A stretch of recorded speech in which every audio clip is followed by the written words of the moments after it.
is your place. This is where you'll serve America best. Your future's in the sky.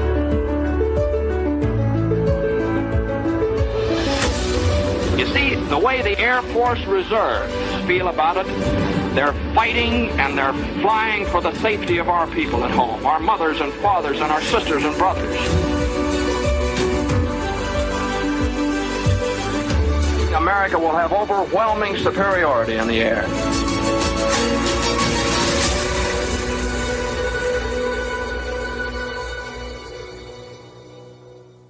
Hello, Okies. This is number Ocho plus one, Ocho plus uno, episode 9. It's easier to remember Ocho plus one for me today. This is Colonel Ghormley, 507th Air Refueling Wing Commander. And to my right, I have... Colonel Ryan Brader. Who are you again? Oh, I'm the deputy.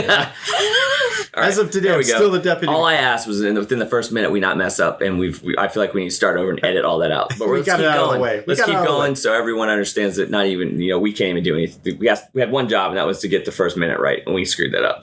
All right, and today we have what in the past we would have called a guest, but she's not a guest because she's our brand spanking new command chief. Chief, you want to introduce yourself? Absolutely. This is Chief Stephanie Orawiec, the Command Chief of the 507th Air Refueling Wing, the newest Okie. Chief, welcome. Welcome. Thank you. This has been a long time coming. We did the interview months ago. Do you remember what month that was? It does seem like February. Well, that was a little while ago. It was cold here, windy, and now it is blazing hot. It was cold in Colorado. For the record, both Colonel Brader and Chief Orawiec both live in Colorado Springs. Absolutely. So I can ask them. Within about 2 miles of each other. Really? That close? That's close. We just kind of figured it out this weekend, how close it is. Oh, wow. So is that Sherwood Forest? What's that place called? The Black Forest. Yeah. That's green. The Black Forest that's green. Yeah. All right. Yeah, I know that area, sort of. Northgate Academy type thing. For the record, we are not Academy grads. No. I could tell. Yeah. I could tell. And I wasn't even, just for the record, you don't look like us. You don't fit in, No. Other side of the fence. Yeah. Literally. It's a height requirement. Height requirement. Oh, here we go. It started. We're not going to edit that. Yeah. This version of Air Refuel Radio is brought to you by Height Requirements. I am now the former Command Chief of the 507. Where's Wiseman? Welcome to the podcast. This is number 9 or Ocho plus 1. These have been a blast to make. We come in with sort of an idea of what we want to talk about and to let anyone in on our secret today. It is no secret. It really is to introduce you to the wing. Talk about your career, your goals for the wing, your family, everything that got you kind of this point, whatever that means to you. And along the way, we can talk about the 507th and what's going on here. Does that sound like a plan? No, I'm excited. Definitely. So yesterday was your change of responsibility here at the wing. I had never seen a change of responsibility. That was new to me. Isn't that ceremony new? Is the ceremony itself newer? Our sister services have done it for a long time. Okay. Yeah. Over the years. And your dad, you speak as sister service. Your dad is a retired Army. He is. And he was an Army sniper, Sergeant Major, and ended his career as Intel. That's great. But Sergeant Major, so you have that real literal joint. Yeah, I used to joke with him that I was going to outrank him, and so we're the same ranks. I got to stay a day longer than he did. Isn't that neat? He told me yesterday. He goes, although we're the same in terms of the rank, I'm still dad. So, for sure. So he's like, I still got it. He reminds me of that. Yeah, he reminded me of that. So I get to meet your entire family yesterday. Fantastic family. Yeah. And Chief Wiseman's family was there, and some of them came in from Scotland. So I got to meet them. I didn't understand anything they said, but they seemed like nice people. I'm not sure if I understood them, I would still like them. To all the airmen listening, thank you for sitting through those 3 ceremonies. I felt like it was necessary. We did. We all talked about this. We felt like it was necessary to have the awards recognition because we don't do it enough. We don't recognize our airmen enough. There's always more to recognize because they're always doing something extraordinary. But we took about 20-25 minutes to do that yesterday. And it was just the right time. Everyone was already there. And I felt like take advantage of that. Absolutely. I mean, we only have, 16 hours every UTA to get things done. And too often we cut things like award ceremonies or the you're right. recognition.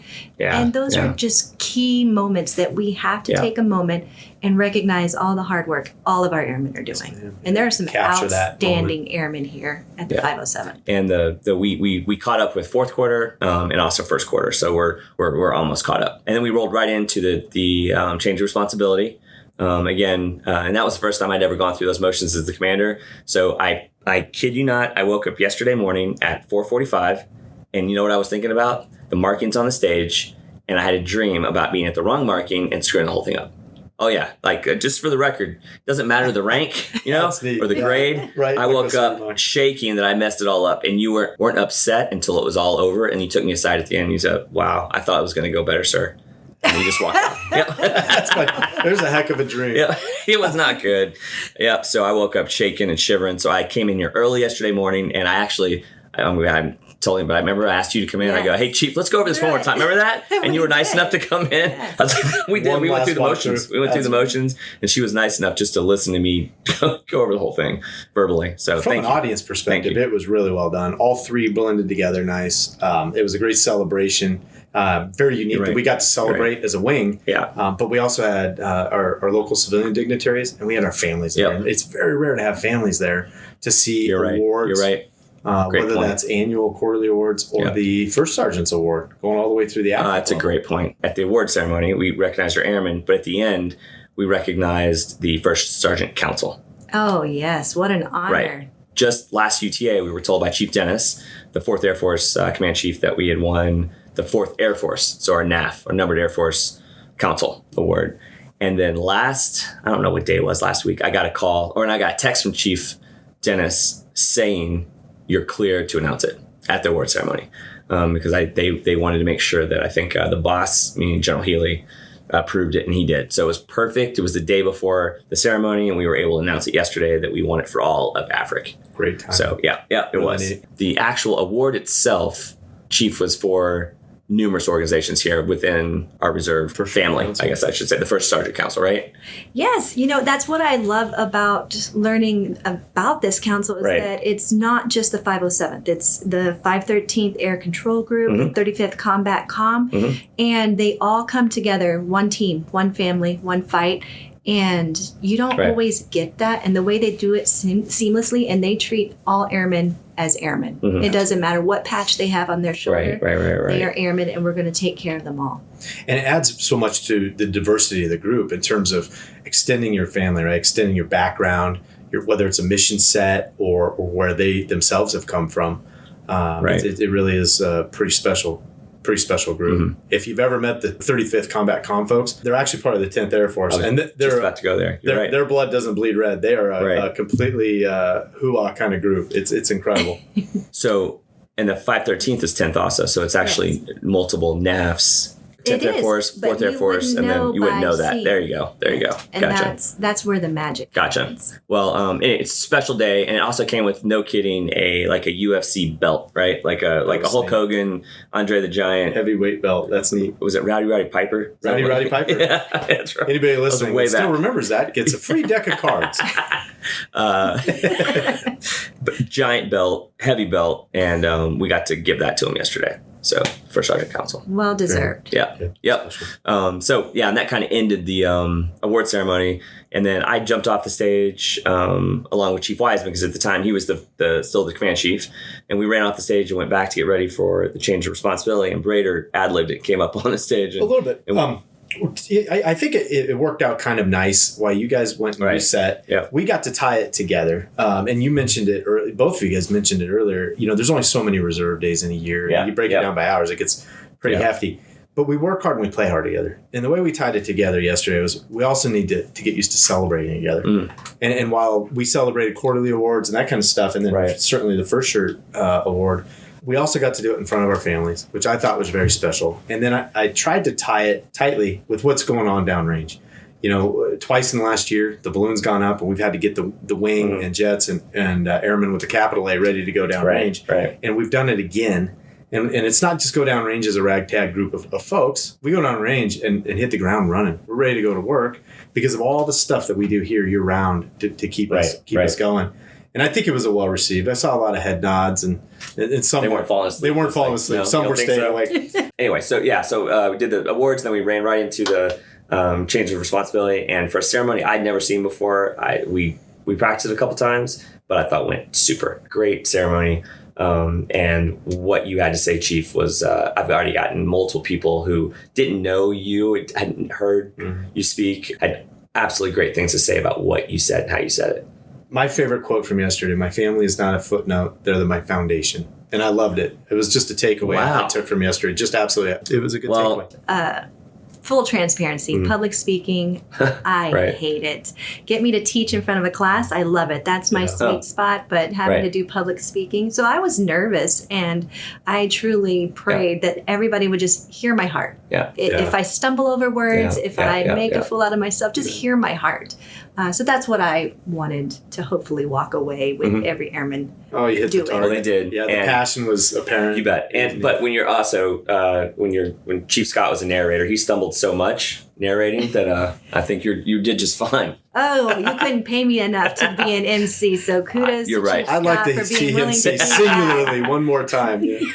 He got to the point, I think, with that word singularly, I can't even say it right either. I think he just skipped it. He's like, all right, I'm not going to say that word anymore. Yeah. But, bringing up Chief Scott, there's so many people who brought yesterday to make it happen. Yeah. And it was amazing. Yep. And so a lot of blood, sweat, and tears went into coordinating 3 different events. It's hard enough to get one. And everyone volunteered for that. Everyone volunteered to include Chief Scott, and he did it because he wanted the ceremony to go off at that hitch, you know? They did it perfectly. You're right. And sometimes, you don't like saying names because you're going to forget somebody. I know that the main component of making that happen, Sergeant Yates, Sergeant Bray, Sergeant Jenny Spear, Colonel SB, and then everyone that volunteered under their leadership to make it happen is kind of what I saw. And then all hands on deck, filling the auditorium or the hangar with the chairs. You're right. Yeah, I mean, just countless people. There were so many things going on behind the scenes. It was really good to see. You're exactly right. But I've heard great things, and maybe that's just because people are, or really they didn't have to say anything. If it wasn't that great, people just wouldn't comment. But people have just and it was wonderful to have that opportunity for you to meet the wing. And say what is on your mind, so they kind of understood where you were coming from, No, it was so special. So special.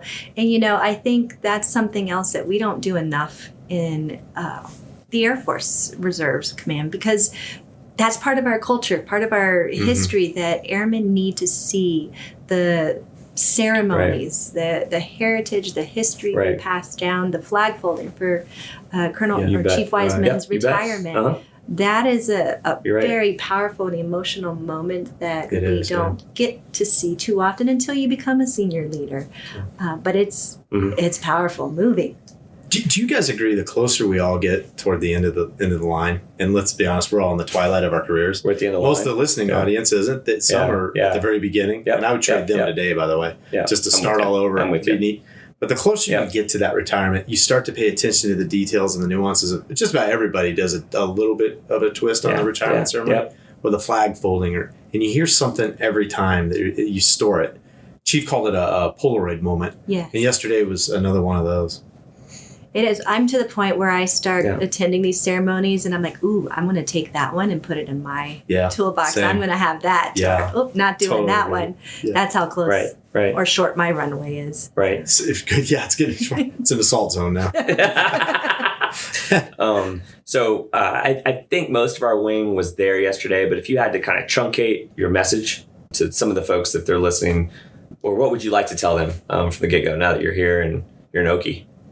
You think about what your leadership philosophy is coming into these things, and if I had to sum it up in 3 phrases or so, I want to ignite potential. I want to lead with purpose, and I want to elevate excellence. Not every airman knows what they have in them until you show them. And I don't think we give our airmen, or they don't give themselves credit enough for what they have within themselves. And so it's our job as leaders to ignite that spark, get them passionate about something, help them see everything that they're doing. It's amazing. It's greater than humbling. So that's what I would. That's great. That's well said. I don't think you could pick better words. Honestly, if you sat down with Chat GPT, yeah. What is it again? Chat GPT. And how much does it cost a month? No, you are a great orator of the English language. And to be fair, because I was sitting down from an audience perspective, not only did the ceremony go good, but I thought the delivery of the speeches, which I know a lot goes into that, was very well delivered. And those of us that are down in the audience, you learn a lot just by watching. Well, we had also the 72nd Air Base Wing, the brand new commander, Colonel Harris, Cisco Harris. He took the reins the day before. And that was his first event, I think, as wing commander. Literally the first event he went to. And he came and was a part of it, it was just nice to see that he got the word and it meant enough on the first day of his command to be there. So, and Chief Still was there. Just a good turnout, really good turnout. Not to mention all the families that were so there. Neat, very unique. So Chief Orawiec, you were born and raised Zapata, Texas. Zapata. So I said it right yesterday. You did. Zapata. You did a great job. You rolled it. All right. And you said that's 4 hours south of San Antonio. It is. If anyone had asked me, can you go 4 hours south of San Antonio and still be in the United States, I would have put a paycheck down to say, no, absolutely. You can't go 4 hours south and still be in the United States. Is it a border crazy town? Oh, it's got to be. Okay, so it's right at, Yeah, we share a lake with Mexico. Okay. Half You the do. lake is in the United States, and the other half is in Mexico. How many people are in your high school? Now, so my dad joined the Army late, so I ended up leaving Zapata when I was about 10, and we started moving. What was the doing that Zapata mascot? Zebras or something? What? I have to know. Zebras. Fight Zapata, fight. I think it's a hawk. The Hawks. Go Hawks. Yeah. I just had to know. But I actually graduated in Germany from high school. Okay. That's where I ended up graduating. That's great. And then I got off the Army brat train in Colorado. And so that's how I got Is that where he there. retired?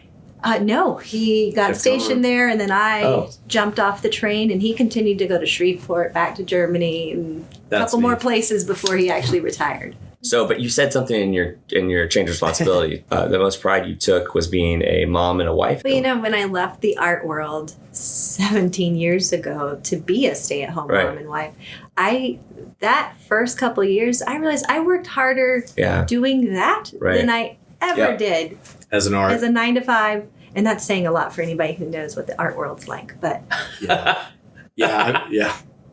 Were you in art? No, I was for about a year and a half. No, I didn't do the art work. Did active duty.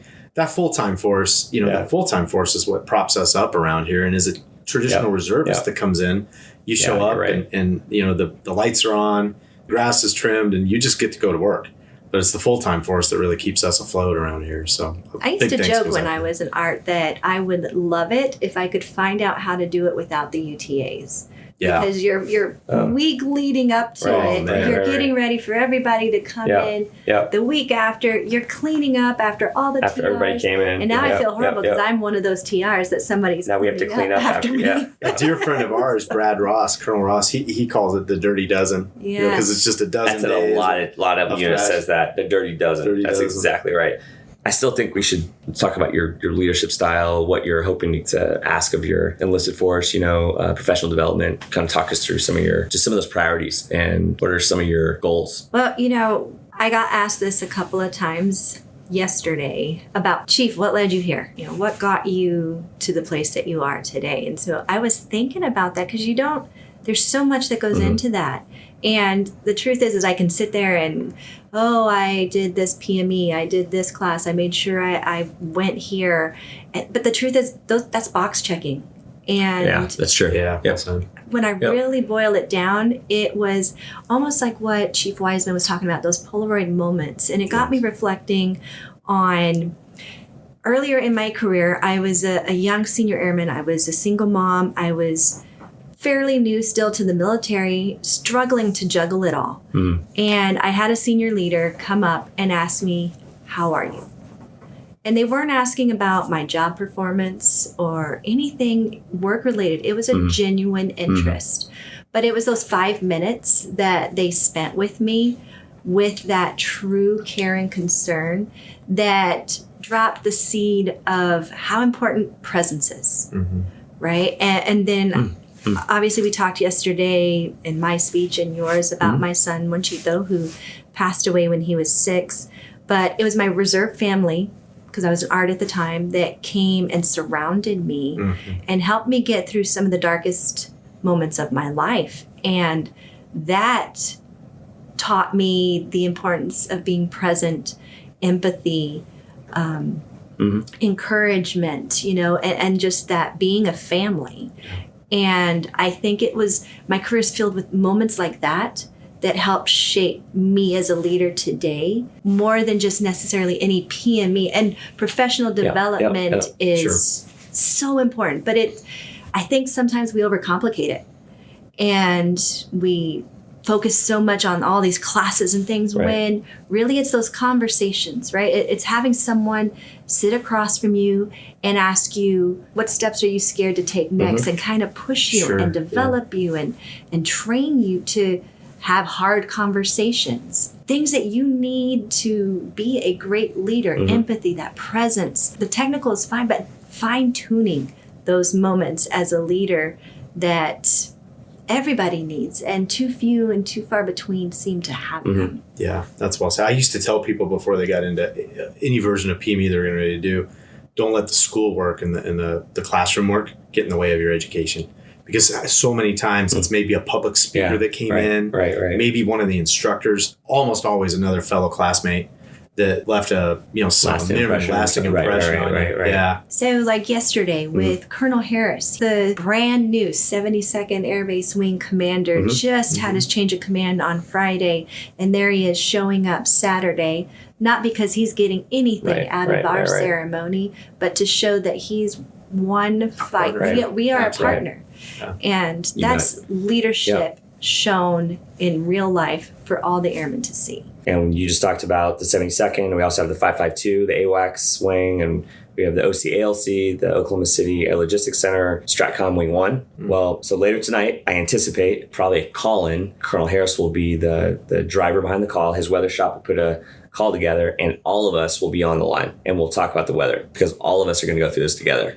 So it's a communicative device that phone call is, where we can talk about what the weather's going to present and then all the needs of each wing, And to your point, Colonel Harris was here because we're partners, because we're all going through this together and we all help each other out. That's what we do. Can I take a moment and put a shameless plug in for Colonel Rosetta? Colonel Harris took over the 72nd, as we all just said, and he took over from a dynamite leader and mentor of many. And Colonel Rosetta did such a nice job over the last several years, certainly being a partner to the 507th. Anything we ever needed, she was there with any kind of logistical assets. Even that Spirit mission, our LTs did. With the exception of getting the table from the bar, which they got back.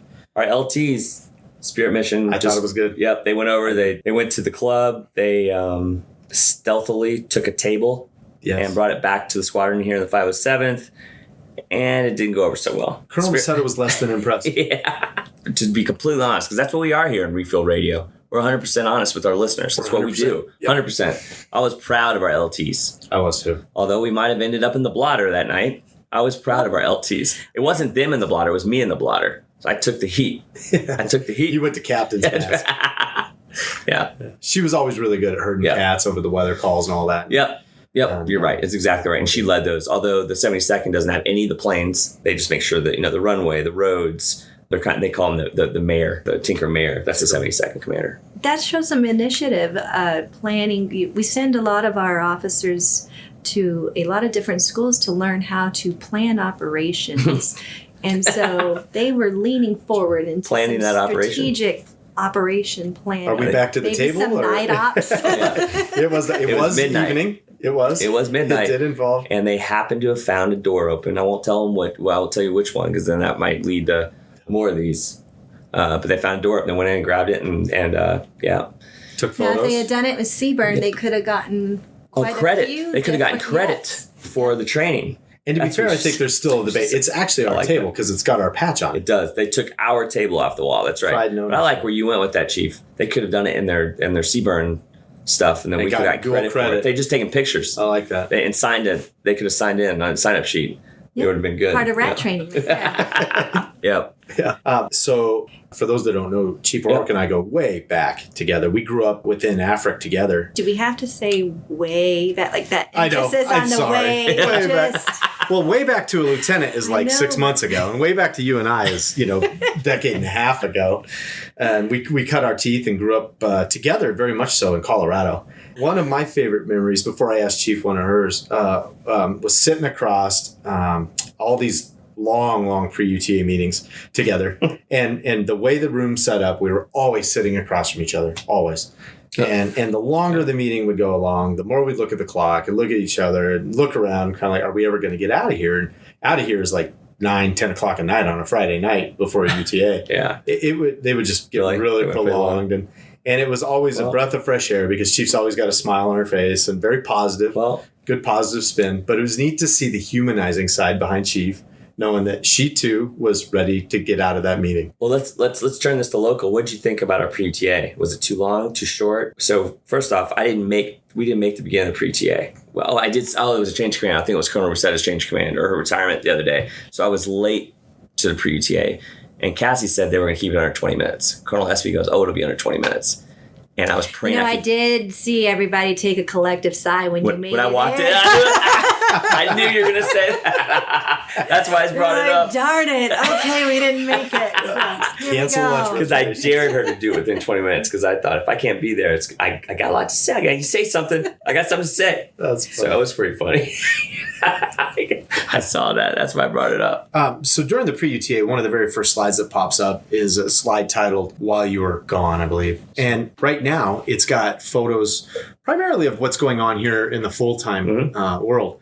And being a traditional reservist and coming in spurts, I've always thought, how neat would it be if our listeners, traditional reservists, would send in photos about what they do on the outside, whether that is I got you. I see what you're saying. Their place of work, their families, their community, as opposed to RPA kind of giving us, we could show what they're doing. That's a neat idea. And if we get our listeners to send in some photos to our PA crack staff, we might be able to put together a slide on, hey, what we've been doing on the outside since we've been gone as well. Because not all superheroes wear capes. And it's kind of neat to see what we do on the outside as well. Yeah, that's what makes us unique. Because active duty doesn't have that, right? They can transition, they go about their jobs, and what they do Monday through Friday is what they do all the time. Whereas we have airmen who do amazing things that have nothing to do with what they come in on the reserve side and do. Right. And I am totally just inspired every time I meet an airman and I find out that one of our E6s, has a PhD or, is a CEO somewhere. It's just, it's so amazing what they do. And then that's something that they bring to the fight that it makes us unique. Well, then I think that's an awesome idea. That's an awesome idea. Then I mean, you trying to do a challenge. I challenge our many listeners, many listeners out there to send those in, post it on Facebook or Instagram, our 507th page. We could grab them. And you know what we do is we post them at our pre-UTA, but I'm sure we could come up with another avenue where we could post them and make a bigger deal of this for the member, for the squadron that the member's in, whether it's, we make a visit to that squadron to say thank you over UTA or, whatever the cleverest picture is, whatever the most, most fun, the most interesting, whatever the picture is, just be fun to acknowledge that we received it and go to that unit, and talk to the airman about whatever it was that person did, and just be a cool opportunity. Exciting. It's an excuse to get out to see the units, really, is what it is. Nice twist. That's what I'm trying to do, Yep. So, and it'd be a fun challenge to the folks that listen to us, the members of our wing. I love that idea. Post a picture, the most likes. It's a visit from the command team. Fun. That would be fun. It would be. Yep, and we bring donuts. That's what we do. We bring donuts. Along those lines, we have an avenue for Ask the Commander a question. And, from the 405 on this last month, one of our airmen sent in a nice question asking about the next family day. It sounds like in May that their family just loved our event, and that's awesome. They would like to know, is the event, can we expect the same type of event in 2026? Right. I love that. Well, I think family days only get better each year. They sure do. This year we had more jets come. We had a C5 out of the ramp. We had fighters that were coming. AC gunships were coming. We would fill that ramp up. So the answer is every year it's better than the last because it's another opportunity to excel. And every year it belongs to another group. Another group is responsible for pulling it on. 2 years ago was maintenance. This past year, the one we just had was ops. And this next year will be MSG, be the mission support group. So, No pressure MSG, but it's expected to be better. Right. That's right. Yep. That's My money's on them. They've got a great group. So many, and people truly love that day. It is an awesome day. Yeah, at all ages. So neat. I've never seen a group of reservists that want to come together the way they do. Truly, and that is a testament to this place. The family days are. So I love that question. That's a really cool question. So my idea about ask the commander a question, or just ask a question in general, our public affairs office sends out a link every Friday prior to the UTA, and it gives a link to the most current episode of Refuel Radio. How about we just use that email to reply to, and that is the tool to ask him the question. If you have a question, which I'm sure many people do, just reply to the email that you receive on Friday prior to UTA. The July UTA is as crystal clear as mud can be. It's not mandatory, but it's not optional. So everyone at the end of the June UTA, which is right now, needs to be greened up, and they can basically have the July UTA off. The next time the wing gets together, our deployers will be out the door. However, there is an opportunity for them to leave earlier than that, which that's what we do. That's what we for us to flag goes up. That's what our wing does. That's why we're here to deploy when the nation calls. But less than the regular amount of reservists will be here in the units because of their deployment. It might take a few months for everyone to get back here for you to meet everyone. And so it really may not be till November. Not the holidays, yeah. Yeah. Our holiday party season is going to be pretty special. Yep. Getting everybody back together, you'll get to meet just about everybody and their family. That's right. Which I know that'll mean. I just started thinking about that with the deployment. You're Chief Orawiec. It's going to be a while before everyone is back in the same place. Yep. I'm looking forward to meet everybody, but the ones that I have meet, you just mentioned how the deployment may change, mm-hmm. and when coming in and learning what they've had to go through just the last 2 weeks to make things happen. I know that they've had to deal with a lot of frustrations and moments that would honestly break other people, but a different caliber of airmen here. Everyone I've run into, they've told me the challenges that they've had, but they've said it with a smile and they understand, we're here to do the mission. And it's just been amazing, story after story of the commitment that these airmen have to doing the mission. Right. And not just their commitment as airmen, but the commitment their families have to them, to allow them to do this. It's the whole family. It's definitely the whole family. Yeah. Yeah, that's well said. It humbles you walking around the wing and just seeing the commitment. And it's not just the folks going out the door, it's those supporting them. It took each and every member of our wing to get them going. And without embarrassing names, we had some folks over at the CADM that when people needed to go get their 9 milk qual updated, the answer was yes. Not the answer was no, and then we had to figure out how to get it. And our folks took them, right? Yeah, and our folks said yes, and then we'll figure out how to do it safely and get the mission accomplished. Yeah. And for probably the first time in the better part of 15 years, it was just neat for me to see somebody say yes. Mm-hmm. Not build from no, but start at yes and then figure out how to get it done. And that meant the world to me. And they the folks over there were recognized for it, and hats off to those folks. Just keeping the mission going. Yeah, it takes a village. You don't just get to get up and go. It takes a village to make the mission happen. Mm, absolutely. Every part of that machine is important. And sometimes we lose sight of that, and it could build consternation. But everybody here, it's mission first. There, how can I help you? And you don't get that everywhere. That is unique. Very good. Although I'm trying to figure it out because airmen are going out, airmen are coming in. And this truly is the first time in my career that I'm not down the road to go meet every airman and their family at the airport as they're coming and going. So I'm truly trying to figure out how do I do that? How do we do this? Because my heart wants to do that. How do I do that from Colorado? Yep. Yes. No, you're right. And there's a lot of planes to catch, a lot of people to see off, and then a lot of returnees. So when they get back with their families, and that was actually more fun than seeing every off. So if anybody has good ideas about how I can do that, we're on that. We're on that. Maybe you and I could end up on an iPad, and the boss can carry us around on the returning deal, and there will be virtually. I love that. in spirit. I also wanted to mention, I forgot before we wrap this episode up, we have a new honorary commander. So each unit is presented with a local civilian in one of the local townships, or maybe it's organization. In fact, the Comets, the local baseball team, we had a previous honorary commander there. But we were just presented with a new honorary commander name.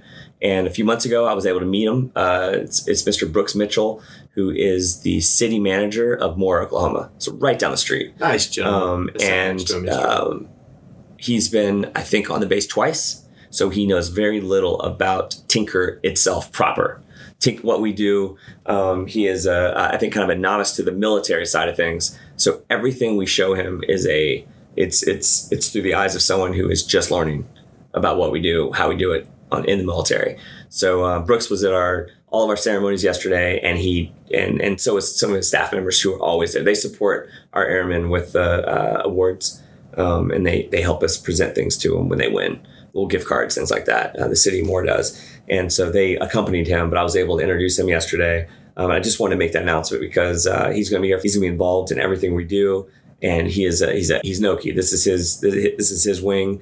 And I look forward to bringing him out more and just introducing him to what we do, because one of my goals is to bring the community to the wing and the wing to the community, and get out and tell them about the Okies, because we are the Okies. We are their Okies. And it's I can tell you from experience, when I go into crowds and I say that, typically I'm interrupted with applause.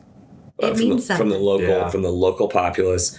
They interrupt me because they're so proud of that patch, and they're so proud of hearing that there's a squadron or a wing on this base. They're the Okies. So I just wanted to pass that out, and it's awesome to have Brooks be our brand new honorary commander. He's psyched. Just a nice gentleman. Yep. Yeah. Really good guy. I got to meet him for the first time yesterday, and I was just blown away. Him and his staff. Yeah, you're right. How much they care. Mm-hmm. And let's be honest, it was hot in that hangar yesterday. I was praying I didn't pass out on the stage. But they stayed. Like, even after it was over, they made a point to stay and go and talk to our airmen. Yeah. And they didn't have to. But that just shows how much they care. So that Okie thing, it's real. It's a real thing. It's real. Completely agree. And it's just fun to talk about, because that program, I think it's a wonderful program.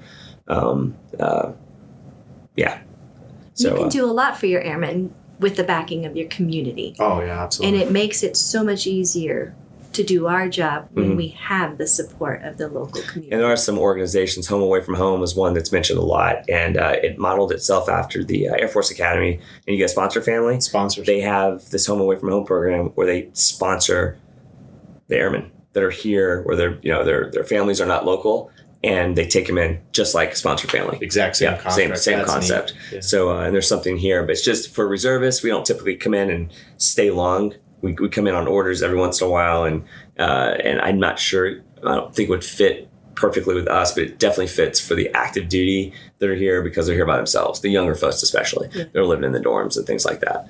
So anyway, all right, Chief, is there anything else you want to say to the airmen before we wrap this Ocho Plus One up? What do you think? I have so much to say. I'm looking forward to future podcasts and really having more real conversations. Just trying to encourage, maybe even provide comfort, share from our experiences, and learn more about the airmen, what they're going through, what they want to see. So I'm really hoping we get some suggestions and topics from the airmen, because that's what we want. We want to close the gap between leadership, right? Because they juggle so much, families, mission, everything, that sometimes leadership can seem distant.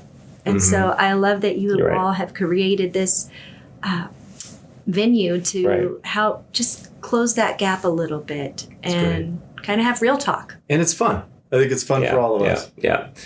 And this is supposed to be a tool to bring information to them, to learn about not just us, but our mission sets. And we have other members on the wing staff and their leadership that have come in before and talked. But we try to bring them the information that is on their minds, And I think some of the things we've talked about, your arrival, Chief, is a big deal. The deployment is a big deal. And then there's other little things that happen here and there within the groups that are a big deal. I'm learning the 507s is a big deal. Yeah, it is a big deal. Okies. Our Okie family. Yep. But Chief, again, welcome. You're welcome. Psyched to have you here. Me too. Brader, it's nice to have you back. Yeah. All right. Thanks, sir. I appreciate it. I love being a part of it. All right, Okies. Until next time. See ya. And this war we're fighting today and tomorrow and the next day until we win